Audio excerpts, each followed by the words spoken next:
नमस्कार, आप देख रहे हैं स्वराज एक्सप्रेस पर किसान बुलेटिन और मैं हूं अनिका आर्यन। मेरे साथ खेती किसानी और ग्रामीण भारत की ताजा तरीन खबरें। पर सबसे पहले एक नजर खास खबरों पर। महाराष्ट्र के खाद बीज विक्रेताओं ने शुरू की 3 दिन की हड़ताल।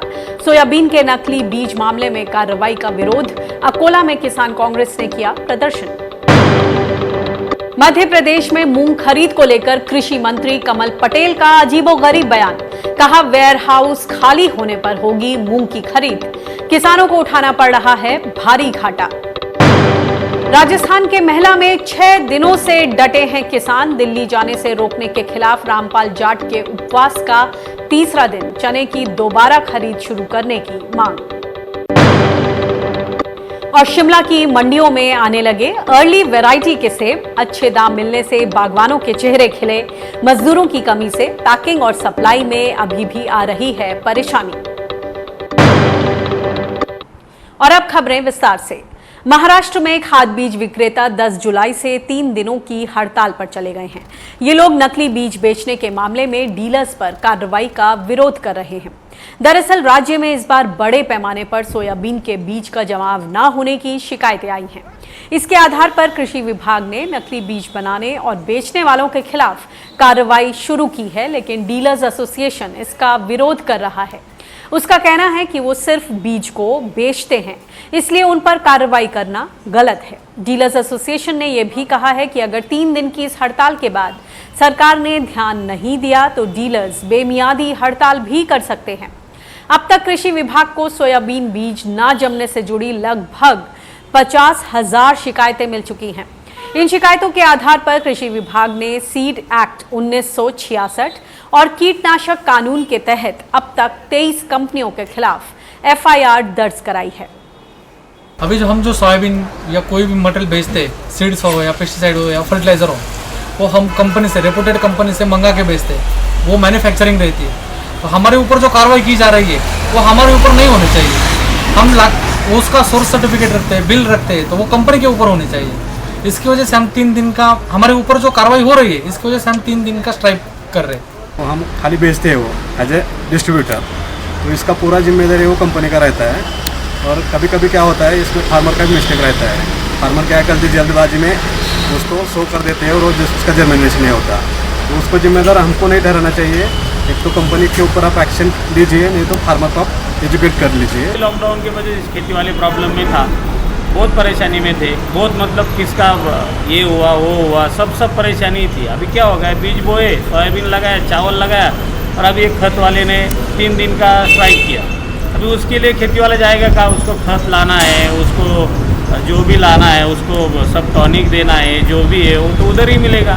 तो खेती वाले के इसमें एक तो पहले ही नुकसान था, इन्होंने और स्ट्राइक करने के बाद और नुकसान हो गया। मतलब कुछ भी होने दो, खेती वाला ही प्रॉब्लम में आता है, खेती वाले के ऊपर ही आता है। बारिश कम हो फिर भी खेती वाला, ज़्यादा हो फिर भी खेती वाला, कोरोना आया फिर भी खेती वाले को ही प्रॉब्लम आया। खराब बीज के खिलाफ युवा कांग्रेस के कार्यकर्ताओं ने अकोला में महाराष्ट्र स्टेट सीड्स कॉरपोरेशन के कार्यालय पर प्रदर्शन किया। उन्होंने महाबीज कंपनी के एमडी की टेबल पर सोयाबीन बीज फेंक कर विरोध जताया। युवा कांग्रेस के कार्यकर्ताओं ने किसानों को न केवल दोबारा बीज देने बल्कि किसानों को हुए नुकसान की भरपाई करने की भी मांग की। महाबीज के मैनेजिंग डायरेक्टर अनिल भंडारी ने बताया कि अब तक अमरावती में किसानों को दोबारा बुआई के लिए लगभग 1217 क्विंटल बीज दिए गए हैं। उन्होंने दोषियों के खिलाफ कार्रवाई करने का लिखित आश्वासन भी दिया है। इसके बाद कांग्रेस कार्यकर्ताओं ने अपना प्रदर्शन वापस ले लिया।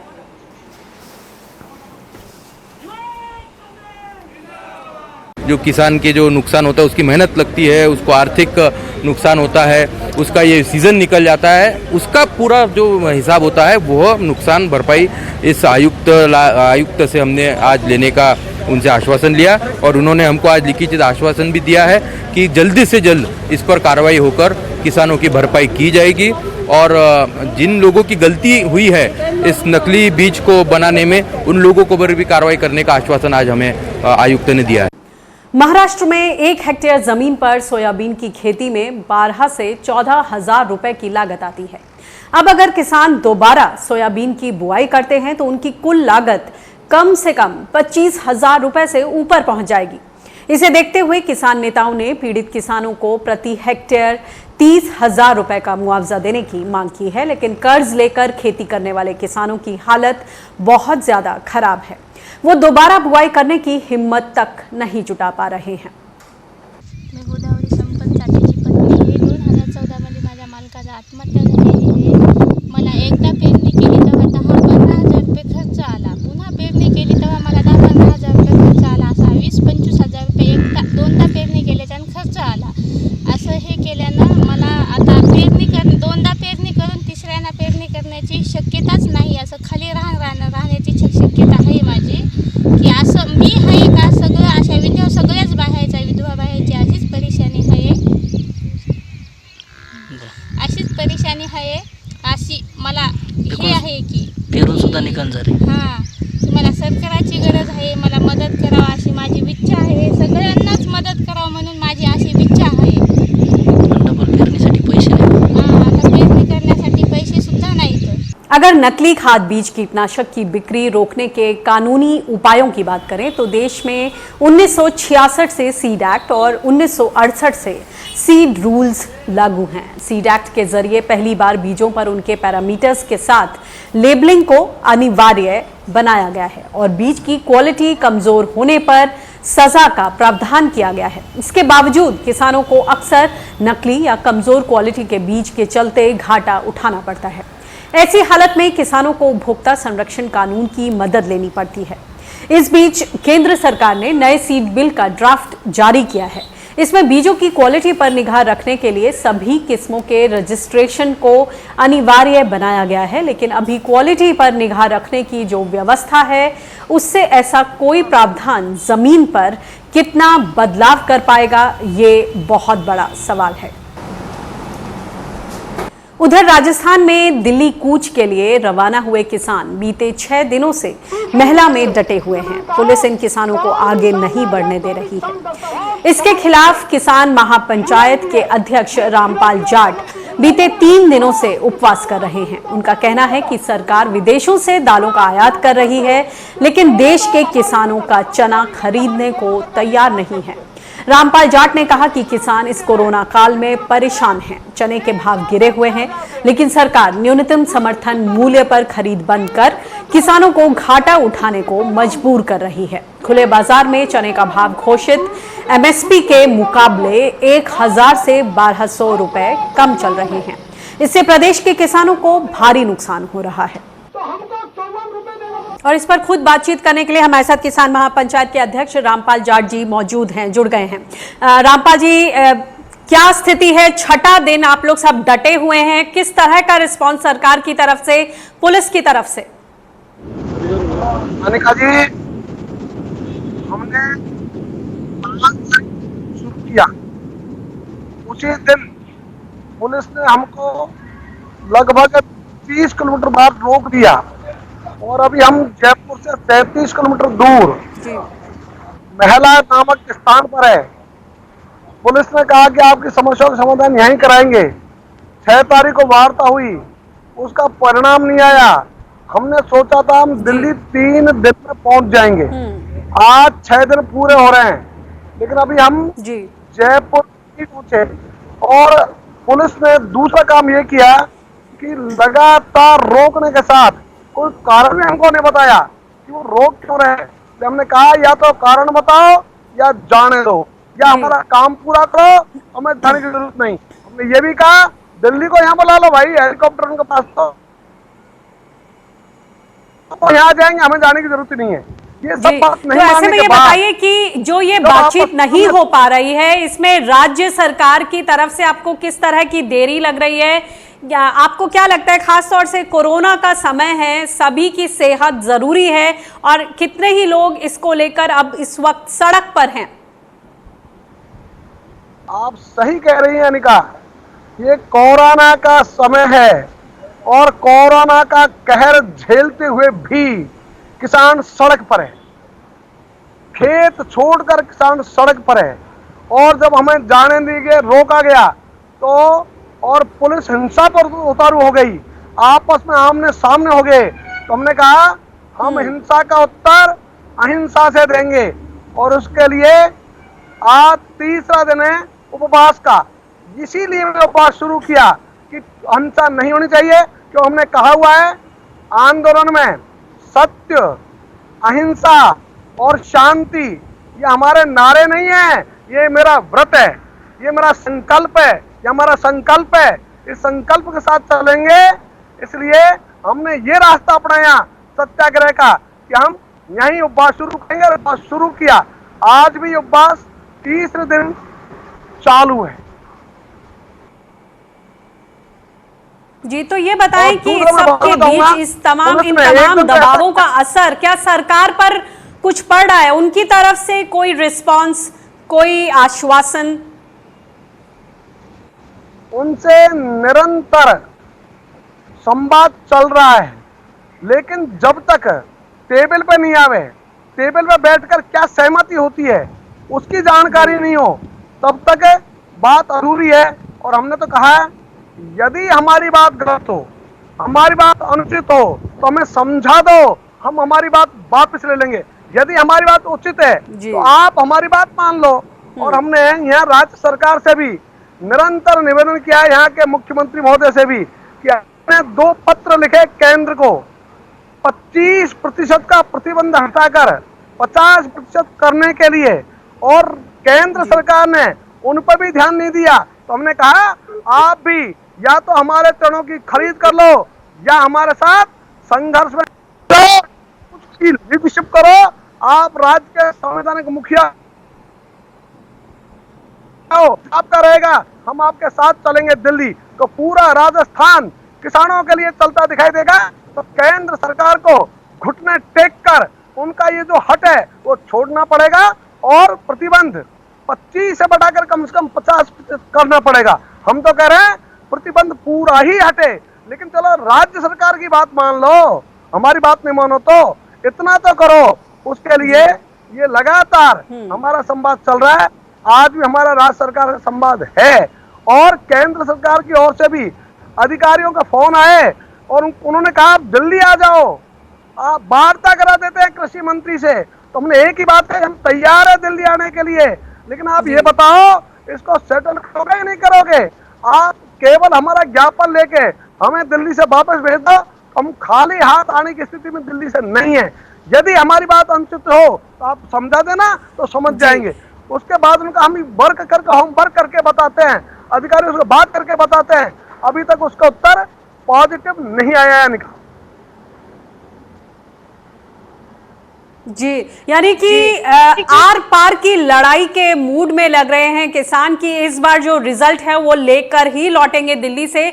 एक और बात आपने मुद्दा रेज किया है कि जहां तमाम चीजें देश में कृषि से जुड़े उत्पाद वो आयात हो रहे हैं, जबकि देश में उनकी उपलब्धता है, उस फेहरिस्त में चना भी शामिल है। आपने इस मुद्दे को भी उठाया है, जरा इसके बारे में बताएं कि चना का आयात की क्या स्थिति है, जब अपने ही देश में जब चने के किसान इस तरह का आंदोलन कर रहे हैं, इतनी ज्यादा उपलब्धता है और एमएसपी पे 1000 से 1200 रुपए कम चना खरीदा जा रहा है।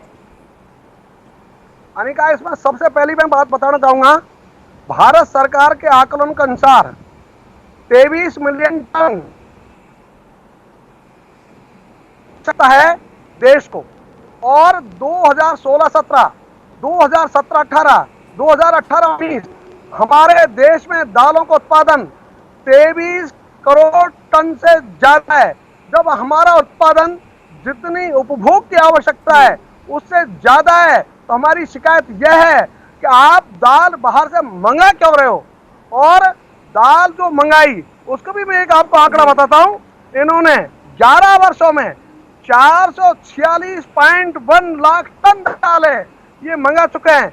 इसका जो मूल्य भारत सरकार जो चुकाया है वो 1,55,000 करोड़ रुपए चुकाया है। और दूसरा चने की बात, चने का जो आयात किया इन्हीं 11 वर्षों में, चने का इन्होंने आयात किया 28.7 लाख टन। और एक काम इन्होंने और किया है, जोरदार किया है, इन्होंने कहा चने की दाल पीली होती है, यदि अपने भी जो मटर की पीली दाल है विदेशों से, पीली दाल मंगाओ। तो पीली दाल इन्होंने जो मंगाई वो भी 3 वर्ष में ही 69 लाख टन है उसकी मात्रा। तो आप पीली दाल मंगा रहे हो कि लोगों को चने का सब्स्टिट्यूट मिल जाए, जबकि वो पीली दाल चने का विकल्प नहीं है।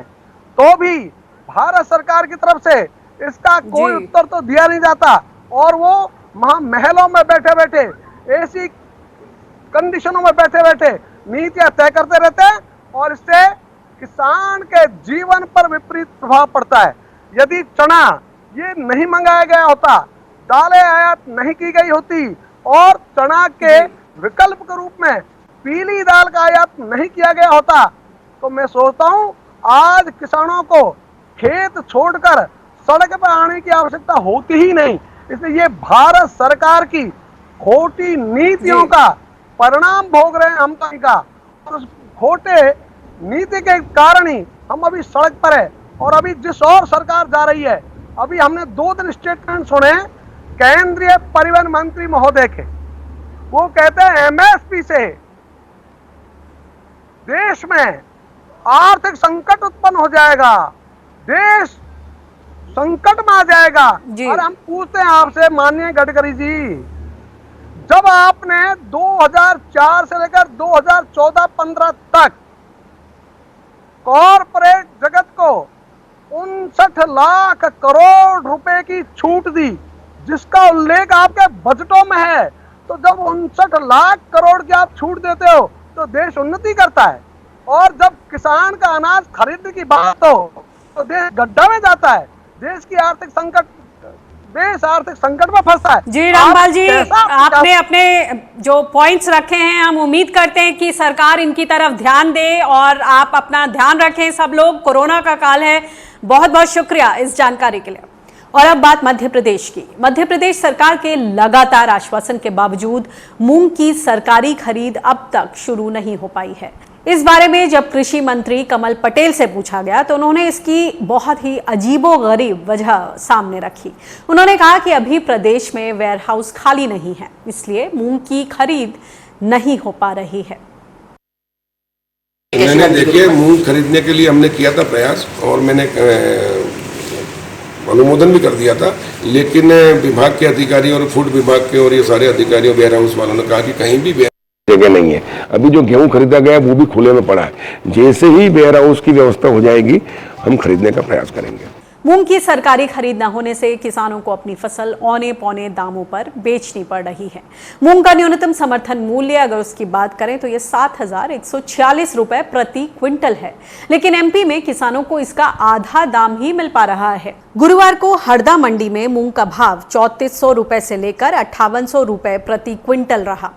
इससे किसानों को प्रति क्विंटल 1400 से लेकर 3800 रुपए का नुकसान उठाना पड़ा है। किसानों को हो रहे नुकसान और सरकार की वादा खिलाफी पर कांग्रेस और किसान नेताओं ने सरकार पर तीखा हमला बोला है। मध्य प्रदेश सरकार द्वारा कहा गया था कि मूंग खरीदी एमएसपी पर की जाएगी। उस समय मंडी भाव अगर देखा जाए तो 6500 से 6800 के मध्य चल रहा था, पर किसान भाइयों ने इसलिए नहीं बेचा क्योंकि किसान भाइयों को विश्वास था कहीं ना कहीं कि मध्य प्रदेश सरकार द्वारा मूंग की खरीदी समर्थन मूल्य पर की जाएगी और उन्हें उनकी फसल का पूरा लाभ भाव मिलेगा। इस वजह से वो नहीं बेच पाए, जिसका सीधा नुकसान आज मध्य प्रदेश के किसानों को हुआ है। और यदि अब भी सरकार नहीं जागी और वह एमएसपी पर खरीदी नहीं करती है तो मध्य प्रदेश सरकार के खिलाफ एक बड़ा आंदोलन किया जाएगा, जिसकी समाप्त जवाबदेही मध्य प्रदेश सरकार की होगी। केंद्र सरकार खरपतवार नाशी के तौर पर इस्तेमाल हो रहे ग्लाइसोफेट पर रोक लगाने के बारे में विचार कर रही है। कृषि मंत्रालय ने इसके लिए ड्राफ्ट नोटिफिकेशन जारी किया है और इससे जुड़े साझेदारों से 30 दिनों के भीतर जवाब मांगा है। इसमें कहा गया है कि पेस्ट कंट्रोल को छोड़कर अन्य किसी भी काम के लिए ग्लाइसोफेट का इस्तेमाल नहीं होगा। इसमें ग्लाइसोफेट या इससे जुड़े किसी भी उत्पाद के लिए मिले रजिस्ट्रेशन को 3 महीने के अंदर लौटाने की बात भी शामिल है।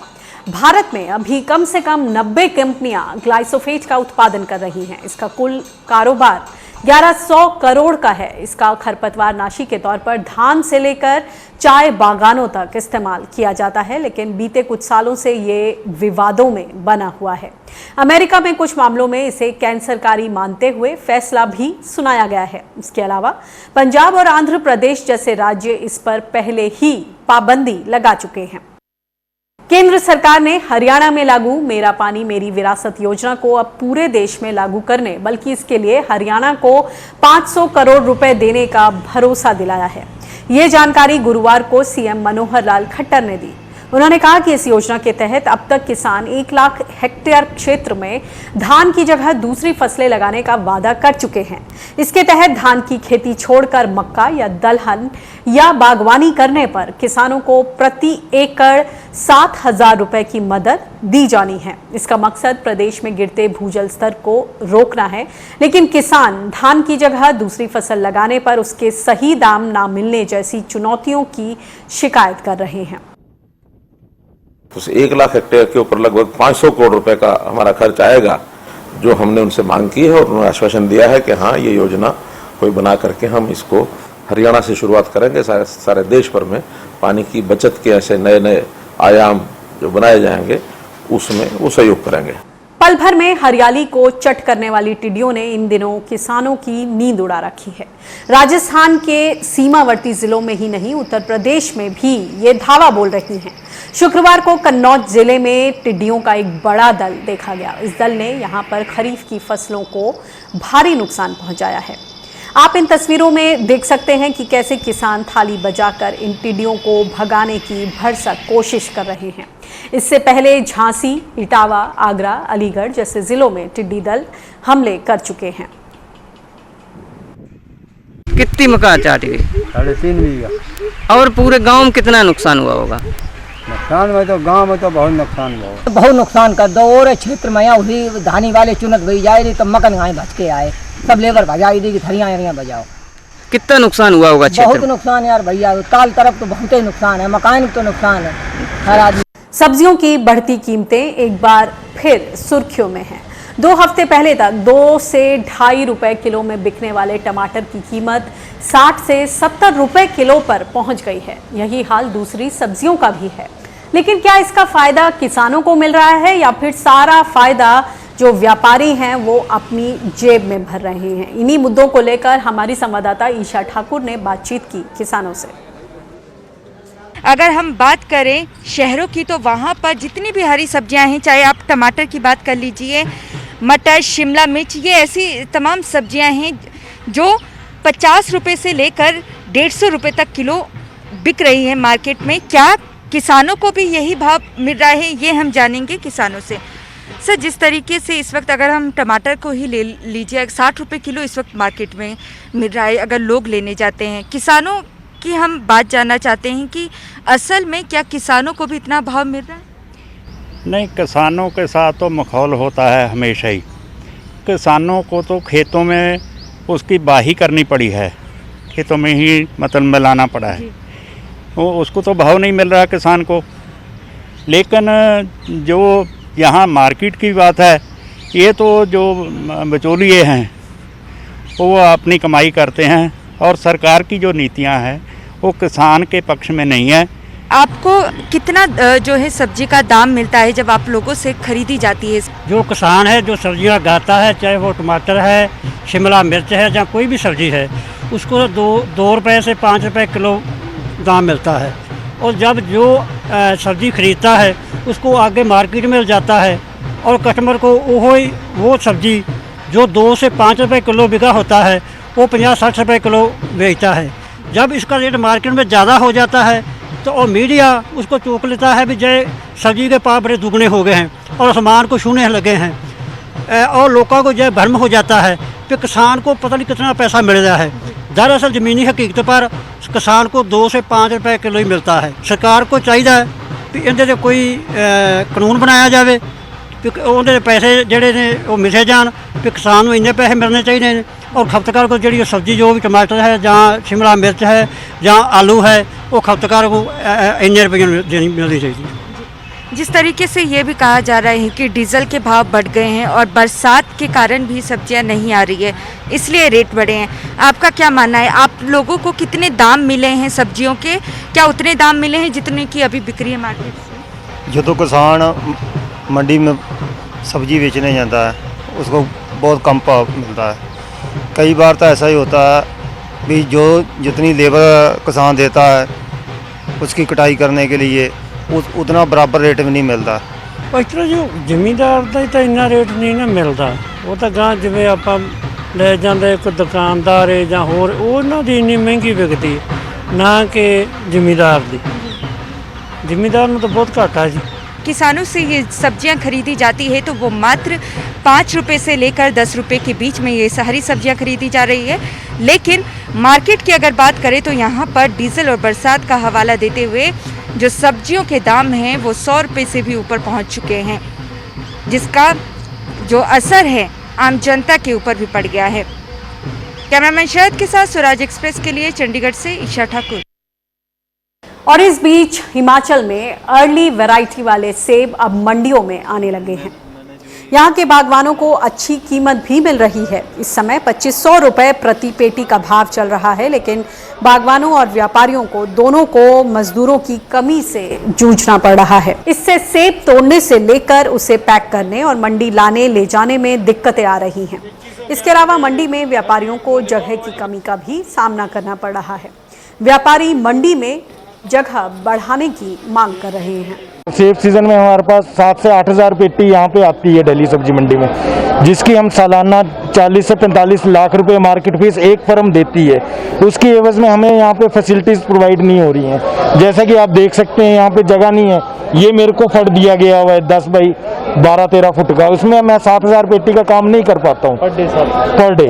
तरस तारा इतनी सी मंडी में रश पड़ेगा, कोई इधर से आएगा कोई उधर से, उससे ग्रस्त होने का खतरा है। जैसा सरकार बोल रही थी कि हम लेबर को ले आएंगे, अभी तक ऐसा कुछ नहीं लग रहा कि लेबर आ रही है या लेबर आने के कोई चांस लग रहे हैं। तो लेबर के भी रेट बढ़ेंगे, जिस तरह से ये लेबर के रेट बढ़ेंगे, कार्टन के रेट बढ़ेंगे, उस हिसाब से तो मार्केट में भी हमारे को इस साल रेट काफ़ी ऊंचे आने चाहिए। तो यहाँ पर दाम बिल्कुल ठीक है और आने वाले टाइम में भी यही उम्मीद है कि दाम ठीक रहेंगे, लेकिन कहीं ना कहीं दिक्कत भी है जो लेबर को लेकर अभी परेशानी है और सेब कार्टन के दाम भी बढ़ गया है और इसके ट्रे के भी दाम बढ़ गए। लेकिन अभी कुछ देखा जाए तो सीज़न अभी स्टार्ट ही हुआ है तो दाम भी अच्छे मिल रहे हैं। उम्मीद यही करते हैं कि आगे भी इसी तरह की मंडी रहनी चाहिए। किसान बुलेटिन में फिलहाल इतना ही। देश दुनिया की ताज़ा तरीन खबरों के लिए आप बने रहिए स्वराज एक्सप्रेस के साथ। मुझे दीजिए इजाजत। नमस्कार।